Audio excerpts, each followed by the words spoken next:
Right, we've got a nice controversial question next from Ben Robeson. Where's Ben? Wave your hands. Over here. What is the Jewish view on abortion? What is the Jewish view of abortion?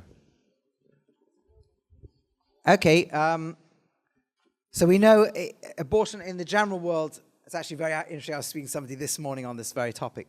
But in the general world, there's sort of roughly two camps. There's a camp that calls itself pro-life, who isn't pro-life, and a camp that calls itself pro-choice and who isn't pro-choice, right? And the sort of at the two extremes, you have a view that says life is sacred from the moment of conception, and therefore, maybe other than to save a mother's life, there's no way, like, you can't ever abort a child or a pregnancy. There's a view that says, no, it's actually just a part of the mother's body, and therefore it should be at extreme. You get the view of pretty much abortion on demand all the way until the actual beginning of delivery. The Jewish view is somewhere in between those two. But really speaking, let me just make a very important point. The real big question is only really one question, because you hear lots of arguments. You know, what about shouldn't a mother have a right over a body? What about the case of rape or so forth? Which are all important arguments, but they all rest on one important, much deeper question. When is it considered a full life? Because the moment a child's considered a full life, all those other arguments would go out the window, because when a child's born, those arguments are irrelevant. Parents' right to their body doesn't mean they don't have responsibility to care for the child. Parents can't say, sorry, our bodies are our own, we're going to go on holiday and leave this child. You can't say, oh my goodness, they remind me of the person who raped us, we're going to let it go. So the question really is, when is it alive or not? And the Jewish answer seems to be, a nice way of summing it up, although there is some debate over it precisely, is that the child in the womb of the mother is not considered 100% alive, but nor is it just a limb of the mother's body. It's something in between the two. It's much more than a limb of the mother's body. It's much more than an extension of her body. It's not like you could choose what to do with your skin. You could choose what to do with the fetus. It's already a potential life, but it doesn't have the full status of a full life until its head has emerged and it's already mostly born.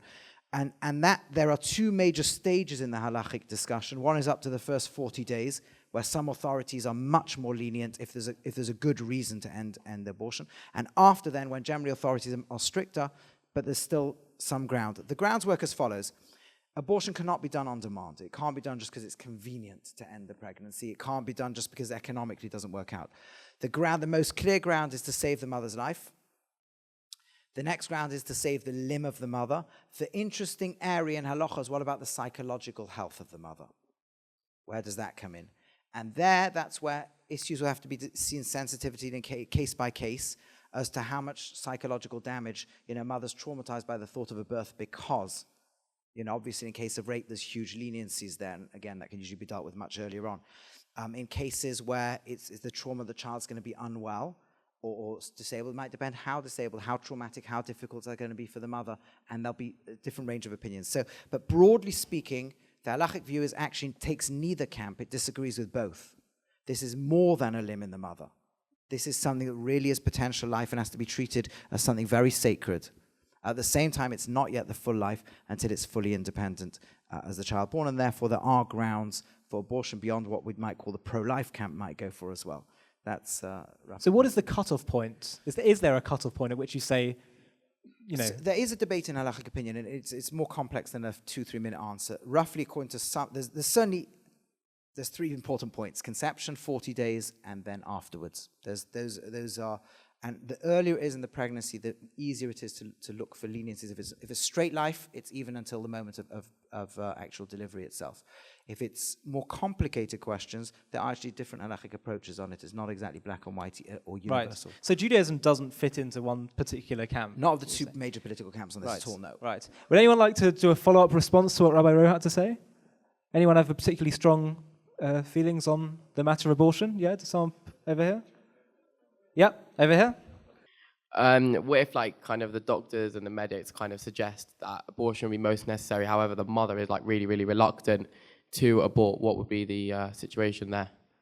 So it's a very important question. These things really, really come up. I had a friend in a very similar situation recently, and these can be very, very difficult situations. It's part of a more general situation. If a person doesn't want to follow medical advice,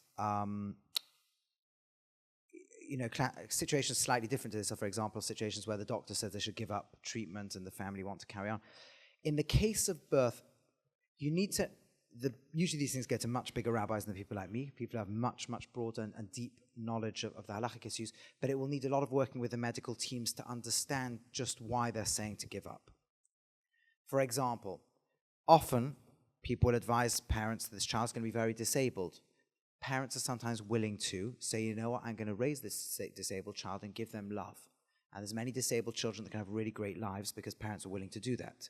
So what you need to assess, what is the psychological health of the parents? What can they do? Where are the doctors really coming from? Are they saying the chance of this making it all the way through the pregnancy is very small, but the parents say, I'm willing to take that chance? You need to know where everyone's coming from, or is it just, this is basically has already finished and the parents are just in some kind of denial? You need to know where the parents are coming from. It will, and where the doctors are coming from before you can fully answer that question. But there are there are cases, I shouldn't say many, there are definitely cases where doctors are assuming certain values that parents don't have.